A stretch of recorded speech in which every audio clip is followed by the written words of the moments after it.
Pain. The topic of this story. Inescapable pain. Chronic pain. The brand of pain that over 50 million Americans live with, that sends thousands to the emergency room on a daily basis, and that causes thousands more to make attempts on their own lives. I was in extreme pain. I actually planned out my own suicide, but I didn't want to die.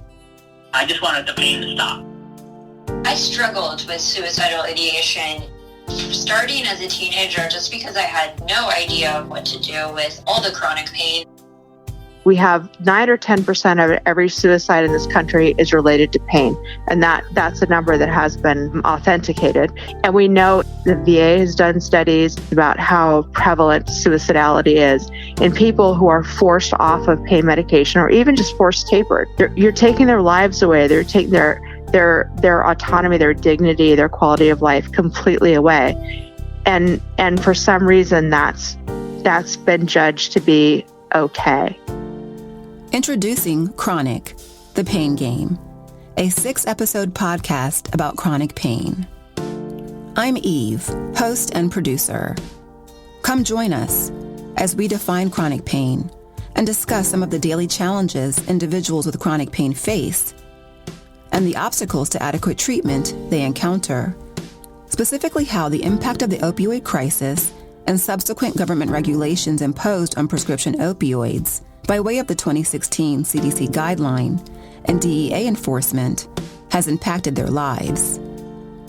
As we seek answers and a resolution to this overlooked problem, you will hear from individuals living with chronic pain, a patient advocate and researcher, physicians that are responsible for the treatment of pain patients, and a federal agency that is playing a role in the enforcement of the regulations of prescription opioids. This is one of those places where we have to be very candid about a problem that is a bureaucratic mess by any measure.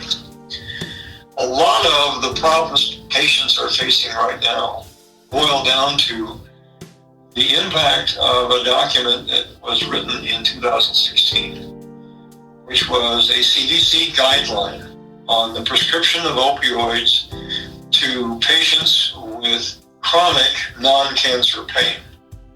We now have articles from people bragging about how often they can give mastectomy patients no opioids after surgery, after a mastectomy. You have oncologists talking about how their opioid prescribing rates are dropping 20% for cancer. You have hospice people who are saying, hey, we're rethinking whether people really need opioids. Well, you know what?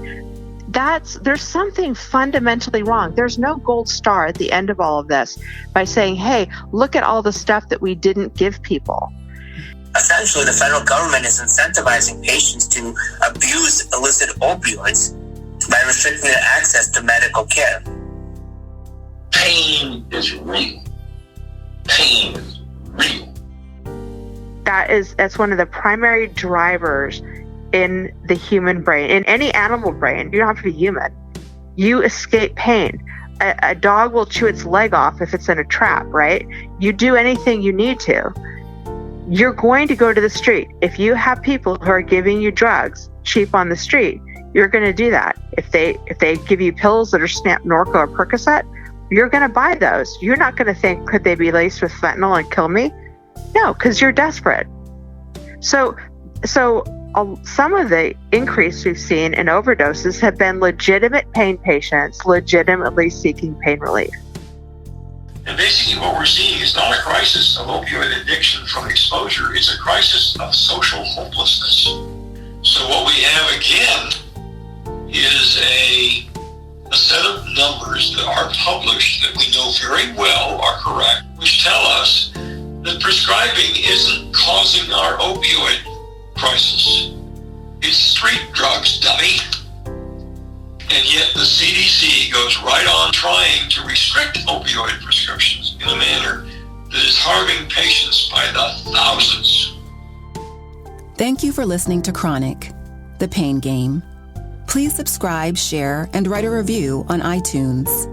Chronic The Pain Game, available on iTunes or wherever you listen.